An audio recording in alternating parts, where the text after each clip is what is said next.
ဒီကနေ့အလုပ်ကတော့ကျွန်တော်တို့တောင်ရထဲမှာကြက်သွန်နှုတ်နေသားသွားဆင်းမှာပါကြက်သွန်နှုတ်နေသားဆင်းနဲ့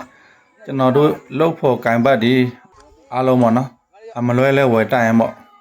ကျွန်တော်တို့ကြက်သွန်ကိုလူတိုင်းတော့စားကြတယ်တောက်ကြတယ်ဒါပေမဲ့စိုက်တာပြိုးတာနှုတ်တာကင်တာတော့အများစုကမသိပါဘူးအများစုဆိုတာနောက်တစ်ခါကင်ပါဗျာကျွန်တော်တို့အောက်ပြည်အောက်ရွာသားတွေကိုပြောတာဖြစ်ပါတယ်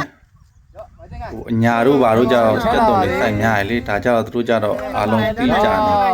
အဲ့တော့ဒီနေ့ကြက်သွန်နှုတ်ဓာတ်တွေအားလုံးတောင်ရထဲမှာဘလို့ဆင်းတယ်ဘလို့လောက်ကင်နေကြတယ်ဆိုတော့ကျွန်တော်ဒီနေ့ရိုက်ပြမှာဖြစ်ပါတယ်ဒါတော့တောင်ရထဲကိုသွားနေတာပါလမ်းနေရတော့မြင်တဲ့အတိုင်းပဲခင်ဗျ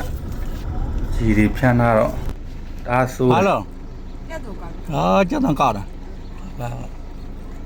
ကြက်သွန်ကောက်နေတာတဲ့တော်ကြီးတယောက်ကဲအခုအရှိမမြင်တွေ့ရတဲ့ကောက်ယူကားဆိုလဲလာမင်းနဲ့အတွက်သူတို့ဘူတောင်နဲ့ထည့်ထားမှာပါကြက်သွန်နေဖြန်းတဲ့ခါသူတို့အုပ်တာပါဒါတော့တောင်မောကရေမလာလို့ရှိရင်ဒီလိုကန်နေတွေကစက်တွေနဲ့စုပ်တင်ရေဖြန်းရေသွင်းပေါ့နော်ဒီလိုပဲလောက်ကင်စားရတယ်ခင်ဗျရောညီလေးအမလွဲတောင်ရတဲ့ကလမ်းနေရတော့ဒီလိုပါပဲရေတွေဖြန်းရေတွေသွင်းဆိုတော့လမ်းဘေးတွေပြက်ပြီးတော့ကြောက်တွေပဲလမ်းဘေးပတ်ချလဲမျက်စိတသွန်းကတော့ပြောင်းခင်းကြက်သွန်ခင်းနေပါပြီဒါတော့ပွဲသားလာတင်နေတာပါနော်ပွဲသားလာဝယ်နေတဲ့အနေထားပါဒါကတော့ကျွန်တော်တို့ကြက်သွန်နှုတ်ခံနေ2ရက်3ရက်လောက်အလိုပေါ့နော်ဒီကျူပြီးတော့ဖြန်းထားတယ်ခင်ဗျအဲ့ဒါမှကြက်သွန်နှုတ်တဲ့ခါရွပြီးတော့နှုတ်လို့ဥတွေပါတာပေါ့နော်ဥတွေကောင်းတာပေါ့ပတ်စံရင်းနှီးတက်နိုင်တဲ့လူတွေကြတော့လဲအကွက်တွေပါတယ်ကောက်တယ်ပေါ့နော်ကောက်ပြီးတော့သူအရင်းနှီးဟိုနိုင်တော့လေးပေါ့9ဘုံလား10ဘုံလားတချို့ဆိုဘုံ20 30ထိအောင်စိုက်နိုင်တဲ့လူတွေလည်းရှိတယ်ခင်ဗျလူရှင်ကြီးကျမ်းပါပါသေးဗျာအဓိကကတော့အရေးချင်းနဲ့ကြိုးစားမှုပေါ့ခင်ဗျကြက်သွန်နှုတ်နေနေလဲ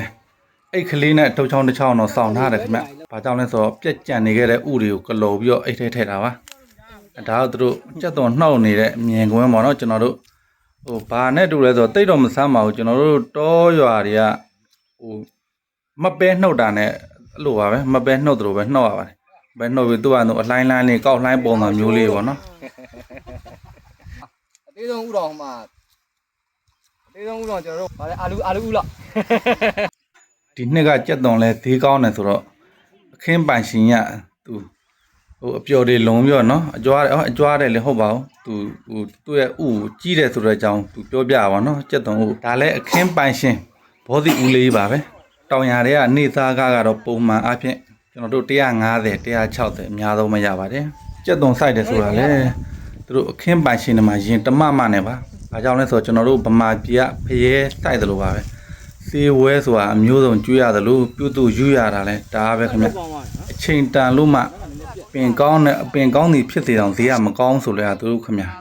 ရှုံးတယ်အပင်ကလည်းမကောင်းဈေးကလည်းမကောင်းဆိုရင်တော့လူမျက်နှာမကြည့်တော့ခင်ဗျကြက်သွန်ကရှုံးပြီဟဲ့ဆိုလဲ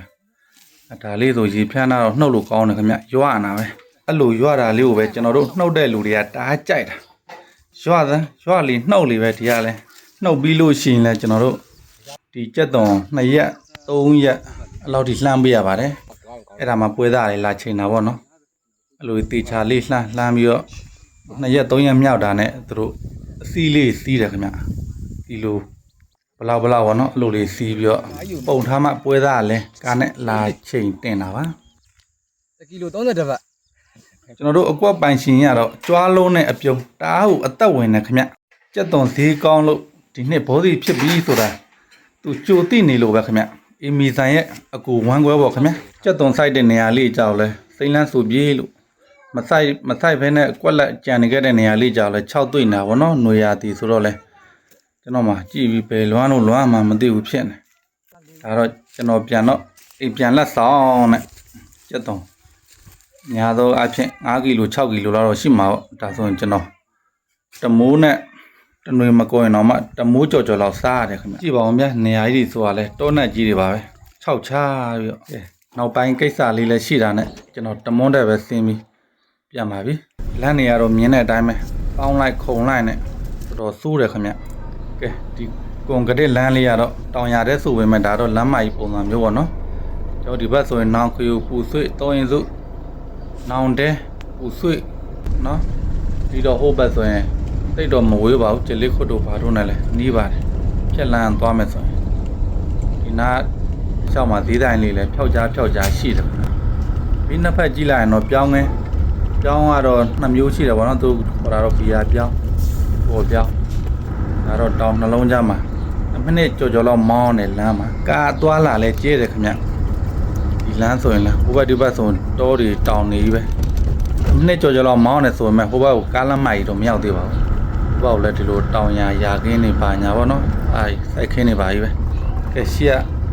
ပြောင်းခင်းဆိုရင်လဲဝါကျင့်ဖြစ်နေပါကြီးဒါဆိုရင်နောက်5-6ရက်လောက်ဆိုရင်ဒါချိုးပြီဗောနော်ပိုလီဆက်ကလာချိုးပြီကိုတထေးအလုတ်ပြတ်တဲ့ဂျောနဲ့ဒီပြောင်းခင်းချိုးမှနဲ့ဆိုရင်တော့ကွက်တီတော့တွက်ကြနေတယ်ခင်ဗျအလုတ်ကတော့ဒါလည်းမပြတ်ပါဘူးဒါနေဆိုတော့တောင်တက်တွေနဲ့ဒါတောင်ပေါ်ရဲ့ဂျောလန်တိုင်းကျွန်တော်မောင်းနေတာပါဂျောလန်ဆိုပေမဲ့လည်းဒါကတော့တင်တော့ရှိပါတယ်ကောင်းပါတယ်ကဲမြန်မာပြည်ကပေါ်တာများနဲ့အညီကိုမောင်နှမများမင်းတို့ဘာကြီးလုံနေလဲဆိုတာကိုကျွန်တော်လုံနဲ့တက်တည်ပြလိုက်တာပါကျွန်တော်လုံနေတဲ့အလုပ်တွေပေါ့နော်ဒီရှေ့ကပြောင်းခင်းဆိုလဲဒါ1ကီလို15ဘတ်16ဘတ်ဒီပြောင်းတော့အမျိုးအစားတစ်မျိုးခင်ဗျကျွန်တော်တို့အနေနဲ့ကတော့ဟိုတောင်ရတဲ့ပဲဖြစ်ဖြစ်တောတဲ့ပဲဖြစ်ဖြစ်နောက်ပြီးမြို့ပေါ်ရဲ့အလုပ်ပဲဖြစ်ဖြစ်ပေါ့နော်တွေ့တဲ့အလုပ်ရတဲ့လုပ်ကတော့အကုန်လုပ်ပါတယ်လုံနိုင်ကင်နိုင်တဲ့အချိန်မှာအဲ့ဒီတော့ကျွန်တော်ဘာလုပ်နေလဲမေးနေတဲ့ကျွန်တော်ဘော်ဒါတွေရောညီကိုမောင်နှမတွေရောကျွန်တော်လုပ်နေတဲ့အလုပ်တွေကိုမျက်မြင်ကိုတွေ့ရအောင်လို့ကျွန်တော်တင်ဆက်ပေးလိုက်တာပါခင်ဗျာ